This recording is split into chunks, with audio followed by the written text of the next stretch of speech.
সমাজকে পরিশুদ্ধ করার আগে ব্যক্তি আগে পরিশোধন করতে হবে। আমরা অনেক বড় বড় কথা বলি যে সরকার পরিবর্তন হতে হবে, সরকারে যারা আছে তাদের ঠিক হতে হবে।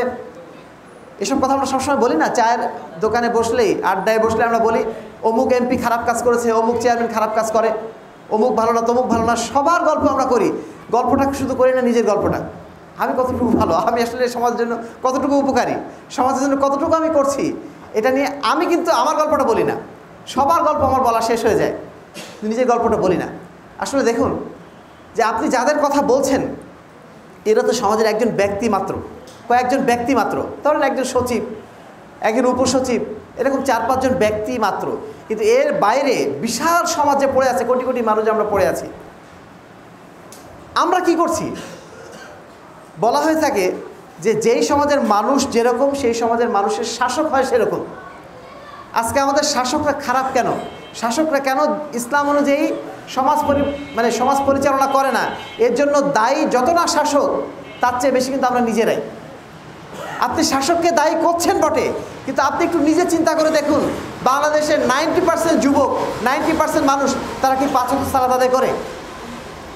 আপনার এই সমাজে, এই গ্রামে আপনি যদি হিসাব করেন, এই গ্রামে 5 ওয়াক্ত সালাত আদায় করে, এই পার্সেন্টেজটা কত দূর হবে?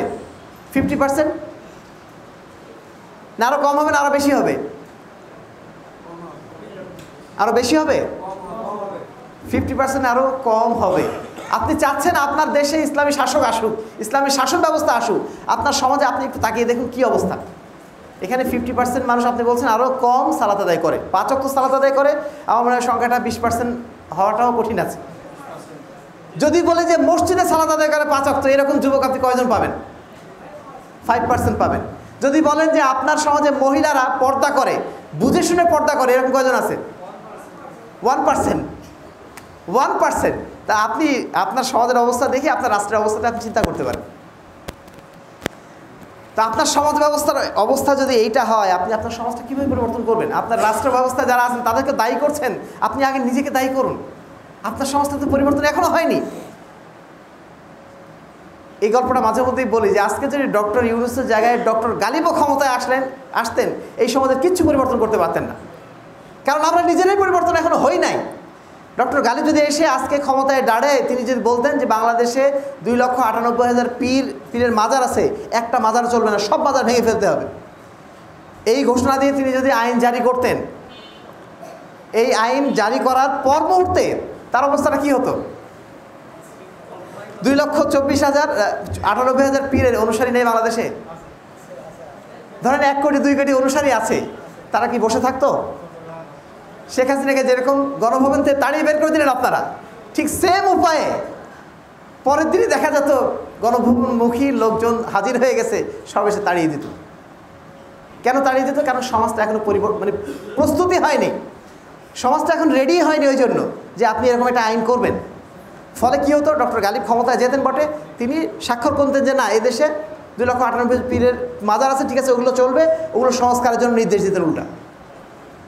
স্বয়ং ফেরেশতা এসে পরিবর্তন করতে পারতো না যদি আমরা নিজেরা পরিবর্তন না হই।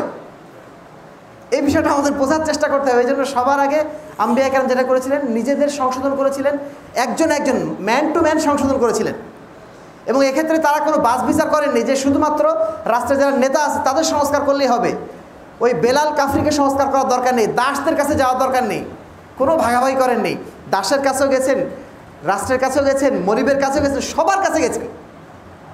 সমাজে যে লোকটাকে আপনি মনে করেন সবচেয়ে অপদার্থ লোক, যার কোনো কাজই নেই, তার কাছে আল্লাহ রসুল গেছেন, তার কাছে যে সংস্কার করছেন। এই জন্য কী হতো? যখন ওই কুরাইশ নেতারা আসতো, আবু জাহালরা আসতো, এসে আল্লাহ রসুলের সামনে এসে দেখতো যে আল্লাহ রসুলের আশপাশে সব গরিব লোক, সব সমাজের সাধারণ লোক, তখন তারা এসে বলতো, হে মোহাম্মদ, তোমার কাছে আমরা বসবো কী করে?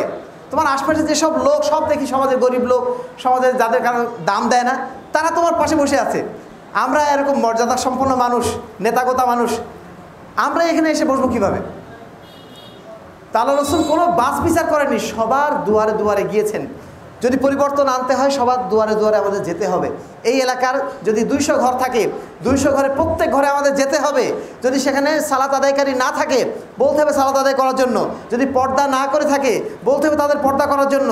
যদি ইসলামী শিক্ষা না থাকে, ইসলামী শিক্ষা শেখার জন্য তাদেরকে অন্তত আহ্বান জানাতে হবে। আপনার মারধর করার দরকার নেই, অন্তত দাওয়াত তো পৌঁছে দিতে হবে।